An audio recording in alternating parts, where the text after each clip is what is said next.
विशाळगडाच्या अतिक्रमणाचं countdown सुरू झालंय। राज्य सरकारनं ही अतिक्रमणं काढायला निधी देखील मंजूर केला, पण अतिक्रमण काढण्यास विलंब केला तर मात्र स्वतः जाऊन अतिक्रमण हटवण्याचा इशारा शिवप्रेमींनी दिलेला आहे।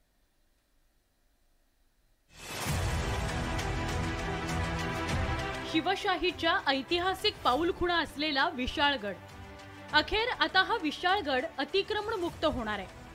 राज्य सरकारनं अतिक्रमण काढण्याकरता 1,17,00,000 रुपयांचा निधीही जाहीर केलाय। पण सरकारी काम कसं होतं याची पुरेपूर जाणीव असल्यानं शिवप्रेमी आक्रमक आहेत। विलंब न करता तात्काळ अतिक्रमण हटवावं अशी त्यांची मागणी आहे। आता शासनानं त्या ठिकाणी अतिक्रमण काढण्यासाठी पुढची पावलं उचललेली आहेत। सगळ्यात महत्त्वाचं अतिक्रमणाबरोबरच आपलं त्यातलं महत्त्वाची मागणी जी होती ती पशुहत्या बंद व्हावी।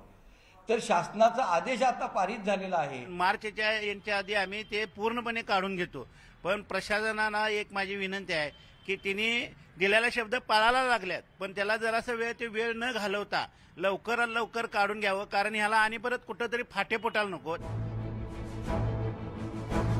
विशाळगडाच्या अतिक्रमणावर संभाजीराजे छत्रपती यांनीही नाराजी व्यक्त करत पाहणी केली होती।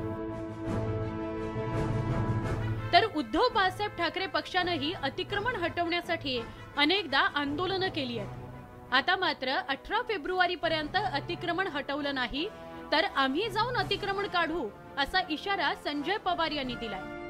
महाशिवरात्र झाल्यानंतर ते अतिक्रमण मुक्त करतोय आम्ही। जर का त्यांनी केलं नाही तर आम्ही आमच्या पद्धतीने जो पूर्वी इशारा दिलेला आहे, स्वतः शिवसैनिक जाऊन तिथले अतिक्रमण उद्ध्वस्त करतील अशा पद्धतीने आम्ही त्यांना काल स्पष्ट इशारा दिलाय।